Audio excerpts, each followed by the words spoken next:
Big event taking place here in Fargo over the next couple of days. It's the North Dakota Petroleum Council's annual meeting. So if you still want to attend, you can. You're going to find out more about that here in just a moment because the president of the North Dakota Petroleum Council, Ron Ness, joins us live in studio.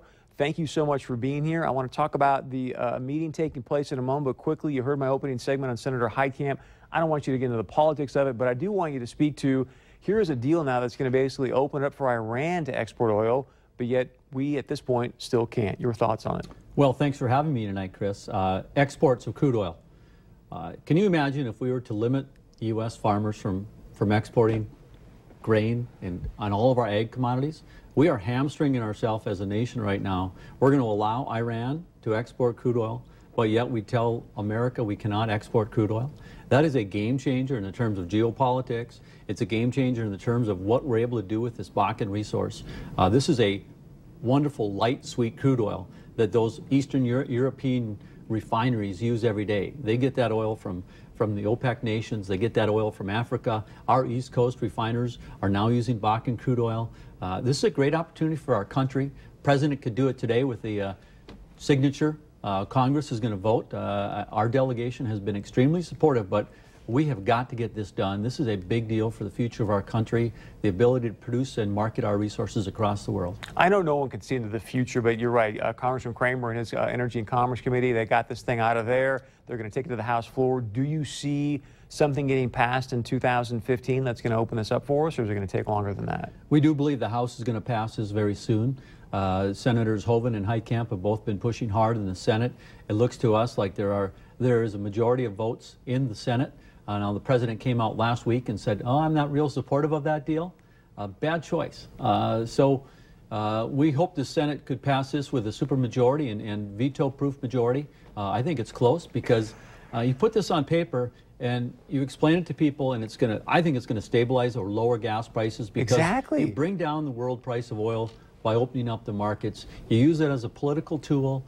Can you imagine the European Union and those foreign nations having to worry about how they treat us if we have the biggest energy resources in the world today, and we're not using them to our full advantage? How can a president say, yes, let's open up Iran's borders to export oil, but not ours? I can't follow that. If someone can explain it to me, please help me out. Let's talk about your event, because it is a phenomenal event.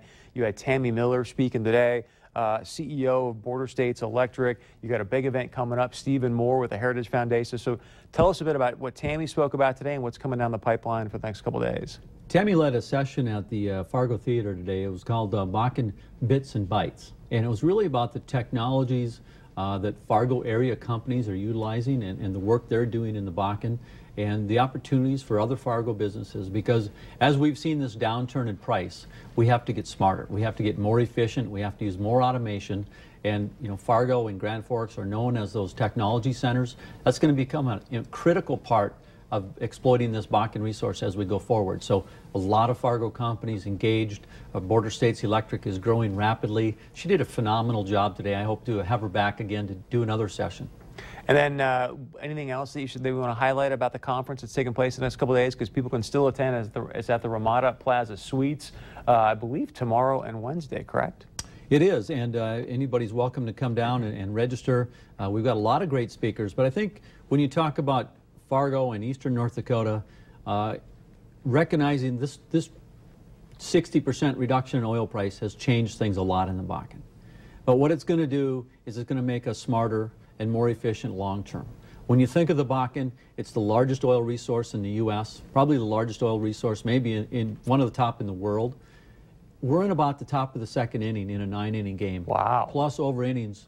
Extra innings if we figure out the next generation technology to get more oil out of this ground. So this is a long-term play, 80 to 100 years. So think about the opportunities for North Dakota businesses that now we're going to be able to deliver those services probably cheaper than competitors from other states and other areas. But we have to have North Dakota smarts, North Dakota technologies that get us a better, more efficient barrel at a lower price. I don't think we're going to see $90 oil again real soon. And you're talking a lot about the price, and everyone's been obviously saying, hey, what does that mean for the coffers? But let's talk about North Dakota and some companies out there, because I do agree efficiency is a great thing. But when you look at what's going on out there, I think Williston and vacancy rates now are half what they used to be, or they're only half full, I should say. What's the biggest challenge that you see taking place right now in Western North Dakota, and how do we overcome that? Well, the biggest challenge is really figuring out how to make this oil play work at probably $60. I was hoping it was going to be 75, but I don't know that we're going to get to 75. The world is flush with oil. You bring Iran oil onto the market, and we're a commodity business. Just like our farmers understand, you got to live and die with your commodity price. You got to get better. You got to be able to produce at lower prices. So I think the understanding, this is not a bust. This resource is here. We know how to get it. We're going to get better and better at it every day. The challenge is you've got a lot of people that are leveraged in, it's a very stressful time in industry right now. We're in survival mode. Many of these companies were heavily leveraged, not just the oil companies, but think of the people that Yes. invested in hotels and all of the small businesses, thousands of small businesses. We were up to probably 70,000 to 80,000 direct employees in this industry. We've lost a lot of employees. Had that surge bill, I think it was great timing by the legislature. A lot of those people were able to take those construction jobs. So we got a rough road ahead, but again, we're very early in this game. We're going to survive. This is all happening at a very high level from where we've ever been before. It's not running at full throttle like it was, but that's how commodity businesses work. We're going to get better at it, and we're going to be producing world-class oil from a world-class resource right here in North Dakota for generations to come. Do you see a lot of companies out there sort of BKing? I mean, I heard a piece today about bank, you and I were talking about redeterminations about what they're going to do as far as loans and what they will or won't do. Do you see any BKs in the near future out there? We do have probably our first producer that's filing bankruptcy.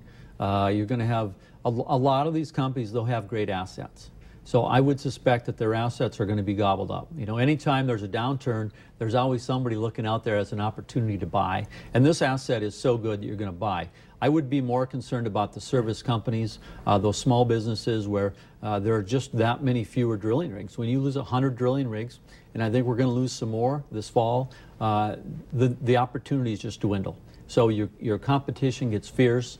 And there's going to be some tough road ahead here, but we'll survive. That's what we do, just like a farmer would do. If you've got grain bins, you fill your grain bins. We don't complete these wells for a while, possibly. We got to make some changes and get better at what we do.